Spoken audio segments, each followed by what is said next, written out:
इस वीडियो को पूरा देखो। आज ही आपके जीवन से सारी परेशानी खत्म होगी और चैनल को सब्सक्राइब और वीडियो को लाइक करें। तुम लोग क्या कहते हो, क्या करना चाहिए? सब लोगों ने अपनी अपनी बातें स्टार्ट की बोलना। अब मैं आपको उस व्यक्ति का नाम बताता हूं जिसने उसको यह बात कही। उसका नाम है ममुकान।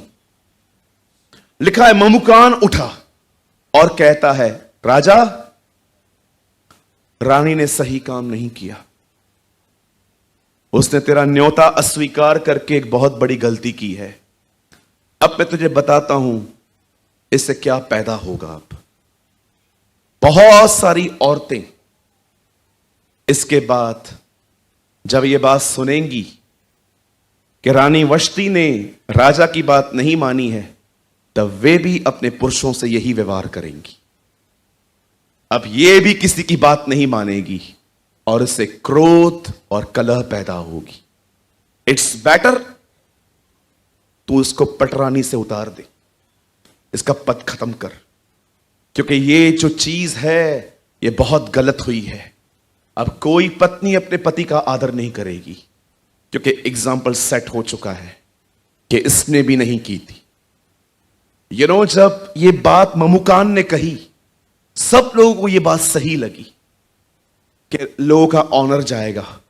इट्स बेटर कि कुछ किया जाए। जानते हो, जब ये बात सुनी गई, वष्टी को उसकी जगह छोड़नी पड़ी। पटरानी खत्म हो गई, वहां पर उसका पद खत्म हो गया। क्यों खत्म हुआ मुझे बताइए। द रीजन इज उसने राजा की बात नहीं मानी। जब उसका पद खत्म हो गया, अब राजा अकेला रह गया। नेक्स्ट डे, कुछ दिनों के बाद, कर्मचारी सब मिले। उन्होंने कहा, हमें कुछ करना पड़ेगा, हमें राजा के लिए एक और देखनी पड़ेगी। तब जानते हैं क्या हुआ? कुछ लोग नियुक्त किए गए और नियुक्त करने के बाद उन्हें कहा गया, जाओ और सारे गढ़ में जाके खूबसूरत औरतों को ढूंढो, और जो औरतें तुम्हें खूबसूरत लगे उन्हें राजा के खोजों को सौंपो। पहले वो देखेगा और उन्हें लगा कि ये ब्यूटीफुल है, उसके बाद हम उन्हें अलग करेंगे और हर दिन ये औरतें राजा के पास कुछ सर्व करने के लिए जाएंगी और राजा उन्हें देखेगा और राजा उन्हें चूज करेगा। सब लोग यहां वहां घूमने लग गए, सब देख रहे थे जैसे अपन देखते हैं कभी कभी। भाइयों,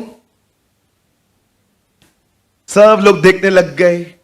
तब एक दिन एक व्यक्ति की नजर एस्तर पर पड़ी। एस्तर कौन थी मैं आपको बताना चाहता हूं। एस्तर एक यहूदी औरत थी, वो एक यहूदी लड़की थी जो अपने चचेरे भाई, अपने कजिन ब्रदर मौद्रके के साथ रहती थी, और वो बड़ी खूबसूरत थी। एस्तर के मां बाप बहुत पहले ही मर चुके हैं और कलाम कहता है कि मौद्रके ने उसे बड़ा किया था, और जब उससे बड़ा किया गया था, एक दिन उनकी नजर पड़ी और उन्होंने कहा, ये लड़की बहुत खूबसूरत है, हम इसे राजभवन ले चलते हैं। और मौद्रके तो खुश हो गया, ओ ये तो क्वीन बन सकती है। उसके बाद क्या हुआ? बाइबल बताती है एस्तर राजभवन में पहुंचाई गई, और जब खोजों ने उसे देखा, खोजों को भी ये लगा कि हां, शी इज प्रिटी, ये ब्यूटीफुल है। तब लिखा है वहां पर, जब एक एक कन्या की बारी आई, अब आपको समझ में आएगा ये, जब एक एक कन्या की बारी आई कि शरेक्स राजा के जाए और उन ठहराए हुए नियम के अनुसार 12 माह तक, इससे पहले कि ये लोग राजा के पास पहुंचाए जाएं, उससे पहले डिसाइड किया गया 12 महीने तक इनके साथ 3 काम किए जाएंगे, और वो 3 काम हैं। पहला काम, इन्हें अच्छी सहेलियां दो। आपको पता है, इन्हें एस्तर को अच्छी सहेलियां दी गई। दूसरा, उसका खाना बदला गया। तीसरा, जो 3 बातें मैंने चुनी है, उसके स्किन की मालिश के लिए एक अलग से तेल बनाया गया। वर्ल्ड, फेलोशिप, होली स्पिरिट, 3 चीजें उसके लिए अलग की गई। मैं फिर से बताना चाहता हूं, अगर आपने यह बात नहीं समझी, एक राजा ने अपनी पत्नी की, जब उसकी पत्नी ने जब उसकी नहीं सुनी, उसे रानी पद से उतारा। अब वो जगह किसी के लिए खाली पड़ी थी और बहुत सारी बहनों का चुनाव किया गया और उनके लिए कुछ नियम ठहराए गए कि इन बहनों की फेलोशिप बदलो, खाना बदलो और इनकी स्किन के लिए एक तेल लो जिनसे इनकी रोज मालिश हो। इन्हें इतना ब्यूटीफुल बना दो कि जब राजा इन्हें देखे तो राजा इन पे इंप्रेस हो जाए। You know the Bible says हर 12 महीनों तक उसका खाना बदला गया, उसके साथ सहेलियां जोड़ी गई और जानते हो उसके बाद क्या किया गया? उनके तेल सुगंधित वस्तुओं से उन्हें हर दिन मालिश की जाती थी और हर दिन बहनें राजा के पास जाती थी। राजा उन्हें देखता था और चीजों को लेता था। लेकिन कलाम कहता है एक दिन उसने एस्तर की बारी आई। यू नो, एक मुलाकात के लिए उसे कितनी प्रिपरेशन करनी पड़ी। एक मुलाकात के लिए उसे कहां से गुजरना पड़ा। उसका खाना हर दिन देखना था कि ये मोटी ना हो जाए। उसकी स्किन को देखते थे वो लोग कि इसको इतना अच्छे से करो कि जब ये वहां पर जाए तो ये खूबसूरत लगे। उसकी फेलोशिप चेंज कर दी गई ताकि उसका माइंड डिसिप्लिन में रहे, उसके अंदर व्यर्थ बातें ना हो। राजा तक पहुंचने के लिए उसे कितनी सारी चीजें पहुंचाई गई और एक दिन बाइबल बताती है एस्तर की बारी आई। समय आया एस्तर का और जैसे एस्तर राजा के सामने पहुंचाई गई अपने हाथ में कुछ लेकर, राजा ने उसे देखा और आपको पता है राजा ने उसे चूज किया। बोला यस। जानते हो, हां 17 लगाइए। अब देखो राजा ने क्या किया। 17 में देखो क्या लिखा है।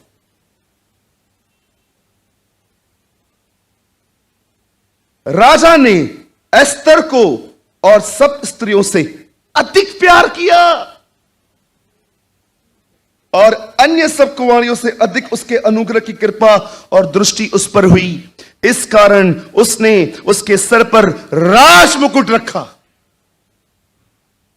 और उसको वष्टी के स्थान पे पटरानी बनाया। आगे अब देखो एक कितना बड़ा ऑनर मिल रहा है।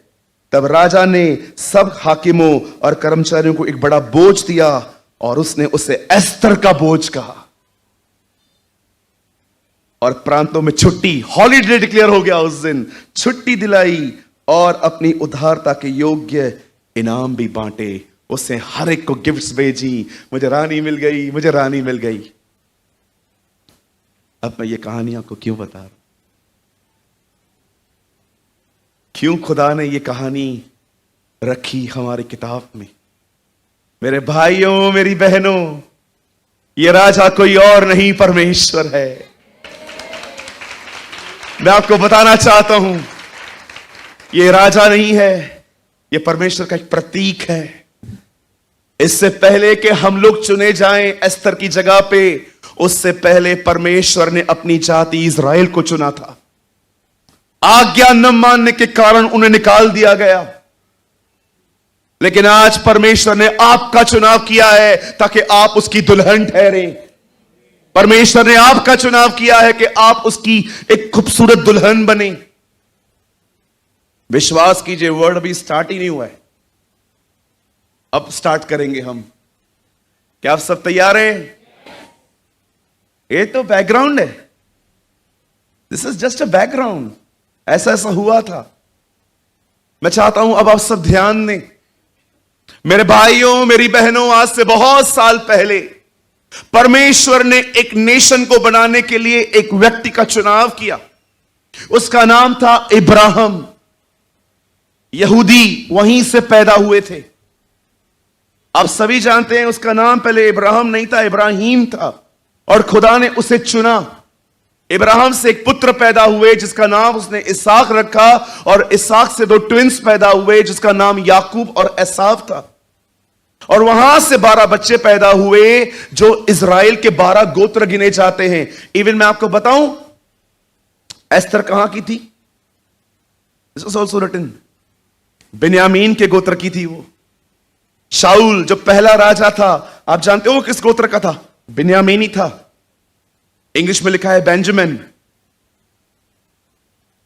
जब परमेश्वर ने इस जाति को चुना था, जानते हो परमेश्वर ने इनको क्यों चुना था? खुदा ने इस जाति को इसलिए चुना था ताकि ये जाति प्रेजेंट करे कि अर्थ पे कि खुदा कौन है। परमेश्वर ने उन्हें अपने नियम दिए थे ताकि उन पे चलकर वो प्रेजेंट कर पाए कि परमेश्वर कौन है। लेकिन मुझे बताइए वो लोग क्या करते थे? उनका बिहेवियर कैसा था? आप पढ़ के देखिए, आराम से पढ़िए पुराने नियम, आराम से पढ़िए। आपको आज प्रॉफिट्स दिखते होंगे जो कलीसिया के लोगों के फोन नंबर बताते हैं, कार का नंबर बताते हैं, ये बताते हैं, पर आपको पता है परमेश्वर ने अपने हर नबी को इसी जाति के पास भेजा ताकि वो मन फिराए, ताकि वो पश्चाताप करें। आप पढ़ के देखिए, नातान से लेकर उससे पहले भी जब शमूएल था, आप मलाकी तक पढ़िए, आपको परमेश्वर है ना हर किताब में ऐसा दिखेगा, हाथ फैलाकर के लौट आओ। यशाया में यह बात लिखी है, मैं अपने हाथ इस बलवा करने वाली जाति के सामने फेरे रहा, सदैव इन्होंने मुझे अपनी पीठ ही दिखाई है। परमेश्वर ने सबसे पहले इज़राइल को चुना था, और इसलिए नहीं चुना कि वो मजे करें। परमेश्वर चाहता था कुछ लोग हों। आपको पता है सबसे पहले किसको चुना गया था? जो प्रेजेंट करे कि खुदा कौन है, जो अपने नेचर से, अपने कैरेक्टर से दिखा सके कि खुदा कौन है। यहां देखिए, सब सुनिए, परमेश्वर स्वर्ग में है, आप पृथ्वी पर हैं। इस पृथ्वी पर मनुष्य को बनाने का उसका एक मुख्य कारण है ताकि इंसान प्रेजेंट कर सके कि परमेश्वर कौन है। इसीलिए आप कोरिन्थियों की किताब में पढ़ते होंगे, पॉल कहता है तुम उसके सहकर्मी हो, you are the coworkers of God, you are the ambassador of Christ, तुम उसके राजदूत हो। आज आप बहुत जगहों पे देखते होंगे, क्रिश्चियनिटी बहुत सारी जगहों पे फंक्शंस, फन और इंजॉय करना, लोगों को लगता है यही है कि हम जाएंगे चर्च में, ओ गीत गाएंगे, वचन पे जोर से हालेलुया आमीन बोल के आएंगे, मजे करते करते निकलेंगे। मैं आपको बताना चाहता हूं ये गलत भी नहीं है। यस, हम उसकी जय में हमेशा जश्न करते हैं। पौलुस कहता है कि हम उसके जय में उत्सव लिए फिरते हैं, पर ये दूसरा हिस्से का क्या करें? यीशु बहुत बैलेंस था। वो सिक्के को लेके बोलता है जो केसर का है वो केसर को दो, पर जो खुदा का है वो खुदा को तो दो। नो डाउट जब आराधना होती है डांस करो, एंजॉय करो। यस, ये तुम्हारे बाप का घर है, वो तुम्हारा बाप है, बिंदास एंजॉय करो, नाचो, गीत गाओ, उसकी जय में उत्सव करो। लेकिन याद रखिए, मसीह सिर्फ यही नहीं है। यहां से निकलने के बाद आपकी एक ड्यूटी है, आपका एक कर्तव्य है कि आप हर जगह पे अपने खुदा को राइटली प्रेजेंट करें। कभी कभी आप बहुत थके हुए रहते हैं और कुछ लोग आपको इरिटेट करते हैं, कुछ लोग आपसे सवाल पूछते हैं, इरिटेशन में आके आप कुछ भी बोल देते हो। याद रखिएगा, जो आप करोगे उनके अंदर परमेश्वर की छाप भी वही बनने वाली है। परमेश्वर ने इस जाति को चुना। रानी वश्ती जो है ये प्रकट करती है उस जाति को जो खुदा ने, ये सिंबॉलिकल लैंग्वेजेस हैं। राजा ने कहा रानी को बुलाओ, राज मुकुट पहने हुए, मुझे उसका वैभव दिखाना है सबको। लेकिन रानी ने मना कर दी, मैं नहीं आने वाली भैया, मैं नहीं आऊंगी। जब परमेश्वर ने देखा कि यह जाति मेरी बात नहीं मानती, कितने लोगों ने नए नियम में यह वचन पढ़ा है, देखो राज्य तुमसे ले लिया गया और उन्हें दिया जाएगा जो मेरे लिए फल लाएंगी। यस, आमीन। लेकिन जब परमेश्वर ने देखा कि ये लोग नहीं समझते हैं, अब आइए मैं आपको कुछ और गहरे में ले जाना चाहता हूं। आई डोंट नो आप में से कितने लोगों ने बाइबल में मलाकी की किताब पढ़ी है। अगर आपको टाइम मिलता है ना, रीड 4 ब्यूटीफुल चैप्टर्स, इन चारों अध्यायों को पढ़ो, बड़ी खूबसूरत हैं। आप विश्वास करेंगे, मैं कभी कभी आधे घंटे में चारों चैप्टर पढ़ लेता हूं, जस्ट रिमाइंड करवाता हूं कुछ चीजों को। जानते हो, जब परमेश्वर ने इज़राइल को चुना और ये हमेशा बलवा करते गए, अब परमेश्वर, आप सभी जानते हो, मलाकी बाइबल की अंतिम किताब है, और जानते हो जब परमेश्वर वहां आता है तो वो उनसे एक बात कहता है, थैंक यू लॉर्ड। वो उन्हें कहता है, बेटा बाप का आदर करता है, बाप बेटे का आदर करता है, मैं खुदा हूं, तुम मेरा आदर कर। बोलता है, वेयर इज माई ऑनर। पहले अध्याय में प्रजा से बात की गई, आपको पता है, आगे पढ़िए, फिर पास्टर्स से बात की गई। जानते हो पास्टरों से क्या बात की गई? यहां देखिए सब। तब परमेश्वर याजकों से कहता है, जब प्रजा के लोग अंधी बकरी, लंगड़ा बकरा लेके आते हैं, आप जानते होंगे पुराने नियम में प्रभु ने साफ कहा था, जो बलिदान तुम लेकर आओगे वो निर्दोष होना चाहिए, वो किसी भी तरह से डैमेज नहीं होना चाहिए, उसे निर्दोष होना चाहिए। लेकिन ये लोग जानते हैं क्या करते थे? मार्केट में जाते थे और सेलर इनको कहता था, ए मेरे पास एक अंधी बकरी है, मैं कुछ कम शकेल में दूंगा, चाहिए क्या? हाँ, दे दी। जब परमेश्वर ने देखा कि इनके बलिदान भी करप्ट हो रहे हैं, जानते हो परमेश्वर ने किसको डांटा? याजकों को। जब ये लोग तुम्हारे सामने इन बलिदानों को लेकर आते हैं, क्यों रिसीव करते हो? नमान एलीशा के पास जाके कहता है, मुझे चंगाई दे दे, लेकिन एक बात याद रखना, जब मैं वापस जाऊंगा मैं वापस मूर्ति पूजा करूंगा, क्योंकि मेरा स्वामी मूर्ति पूजक है। जब एलीशा ने उसका ये एटीट्यूड देखा, सब हो जाने के बाद एलीशा ने कहा, मुझे कुछ नहीं चाहिए तेरा, क्योंकि वो जानता था कि इसका दिल खुदा की तरफ नहीं है। बाइबल बताती है, उनकी भेंटों ने तुम्हें अंधा कर दिया। बहुत सारे लोग कहते हैं गिफ्ट्स का बड़ा प्यार होता है, जन्मदिन के ऊपर सबसे पूछते रहते हैं, कुछ लाया, कुछ लाया, कुछ लाया, कुछ लाया, कुछ लाया। कभी कभी भेंटें लोगों को अंधा कर देती है। मैंने ऐसे बहुत सारे लोगों को देखा है कि अगर वो नया नया फोन आएगा ना, 3-4 दिन तो उनसे प्रार्थना ही नहीं होती। जैसे मोबाइल आया, सारा दिन। कई बार प्रभु उनके मोबाइल से वचन भेजता है, मेरे पास आ, मुझसे प्रार्थना कर। कई बार खुदा मोबाइल में भी आके आपसे बात करता है, भाई इसको छोड़, ये मैंने दिया है, मुझे पकड़। अगर आज रात को प्रभु आपको 1 करोड़ रुपए भेज दे, सारे लालची, अगर प्रभु आज रात को आपको 1 करोड़ रुपया भेज दे और ये आपको बताए नहीं कि ये कितने हैं, लेकिन वो भेज दे, जरा सोचिए, आप उसको गिनना चालू करेंगे। 10 बजे आपने सुबह चालू किया है, 4 बजे आप दुआ करते हो, 3:30 तक आप गिन रहे हो, 3:45 हो गए, 4 में 10 कम हो गए, 4 में 5 कम हो गए, और आपका बच्चा आके बोलता है, मम्मी पापा अभी छोड़ दो ना, अभी दुआ करने का समय है। अरे चुप जा। करते हैं, जिसने भेजा है उसको भी तो,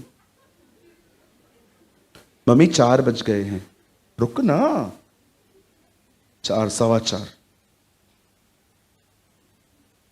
पैसे गिन रहा हूं, 4:30 हो गए, 4:45 हो गए, आपका बच्चा फिर से आया, मम्मी प्रार्थना, पापा प्रार्थना करें, तू कर ले, हम आ रहे हैं। See how imbalanced you are। चीजें तुम्हें बुलाती हैं, तुम चले जाते।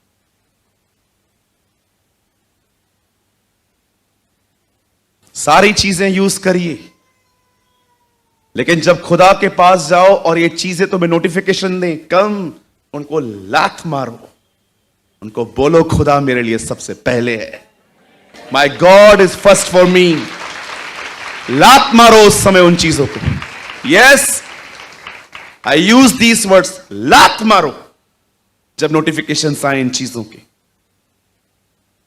जब आप खुदा के साथ जब जो समय आपका है ना, जब वहां पर जाते हो ना और नोटिफिकेशंस आते हैं, फेसबुक, व्हाट्सएप, पैसे वाले मैसेजेस, ये वो, लात मारो।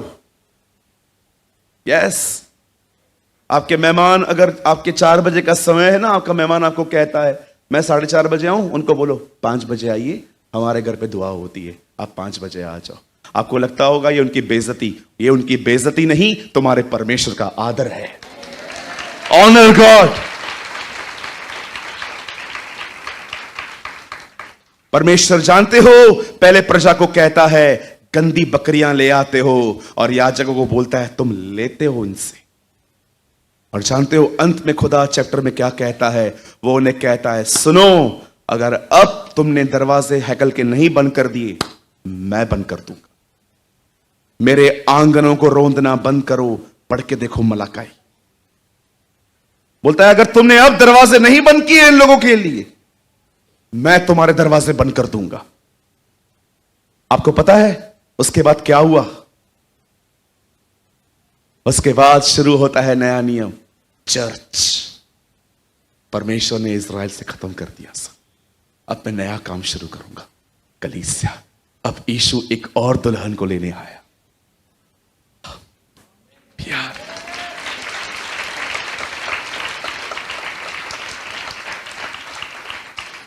अपने हाथ को उठाइए, कहिए मैं एस्तर हूं। yes. और बाइबल बताती है वस्ती निकाल दी गई, इज़राइल को निकाल दिया गया। जाओ इन्हें समझाओ, किसी अन्य जाति के पास मत जाना, इज़राइल की खोई हुई भेड़ों को छोड़ और किसी के पास मत जाना। लोग उसके मिशन के बीच में आते थे, वो उनको साफ साफ कह देता था मैं बच्चों की रोटी बन के आया हूं, कुत्तों को नहीं दे सकता। वो उन्हें साफ कहता था कि मैं अभी भी इनको समझाने आया हूं, लेकिन ये नहीं समझेंगे। और जब प्रभु ने देखा ये नहीं समझते हैं, खुदा ने वहां पर सब बंद कर दिया। उसने स्टार्ट किया नया काम, कलीसिया, चर्च ऑफ गॉड।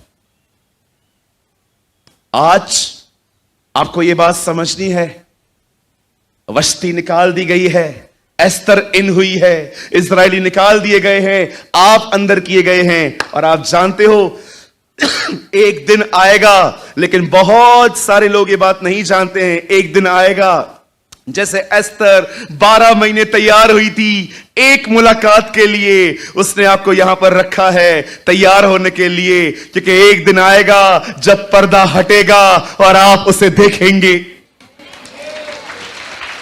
आप जानते हैं, मैं आपको दिखाऊं आपका चेहरा यीशु के साथ, आप खुद को देख पाएंगे उसमें। आप बोलोगे अब ये मैं हूं?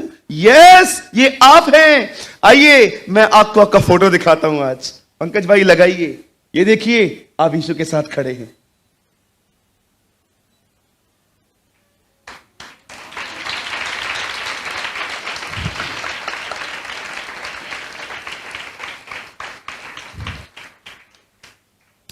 एक दिन ये सबके साथ होगा।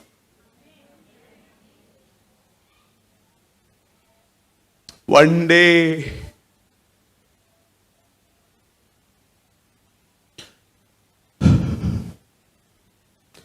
हमें एक दिन ऐसे होंगे।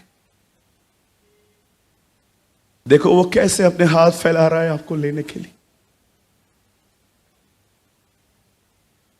पास्टर और प्रचारक तो बन गए, हम दुल्हन होना भूल गए।